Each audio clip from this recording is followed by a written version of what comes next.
it has only recently been recognized how important the mental side of the game is. In the past, there was much focus on the technical side, the tactical side, and even the fitness side. And yet very little was known about the mental side. Sports psychology has emerged as the defining expert in the mental side of competition. But I think there are some inherent flaws with the way Western psychology looks at the mind. Conventional wisdom right now seeks to change the mind or control, suppress the mind, or change the mindset from a negative to a more positive mindset. The rich body of work in Eastern mysticism suggests that this is not possible. It's not possible just to be positive, because positive and negative are two sides of the same coin. And if you try and be positive, at some point negativity will come. The same thing with confidence. You try and be confident, but the sister of confidence is doubt. And when you try and focus on being confident, sometimes you'll be able to do that, and conversely, at other times, doubt will sneak in through the back door. So Eastern mysticism is suggesting that changing the mind, or controlling the mind, or suppressing the mind is just simply not possible.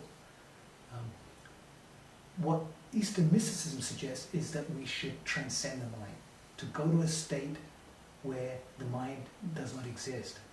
And if we look at it carefully, I mean, the zone state is such a state. The flow state is a state where no mind exists. We even call it, I played out of my mind.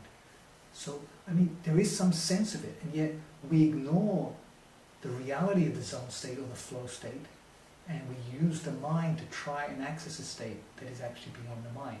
And I don't think this is possible.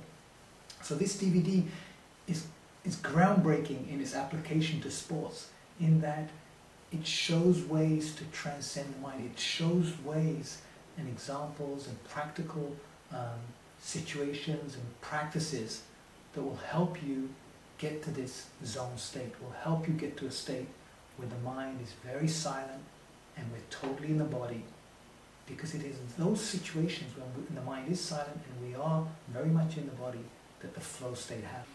Now, I'm not suggesting that this will be an easy endeavor or this will be simple in any way, but I think that it will be a long-lasting effect that can actually transform your entire life, not just your tennis play in competition, but it will touch every aspect of your life.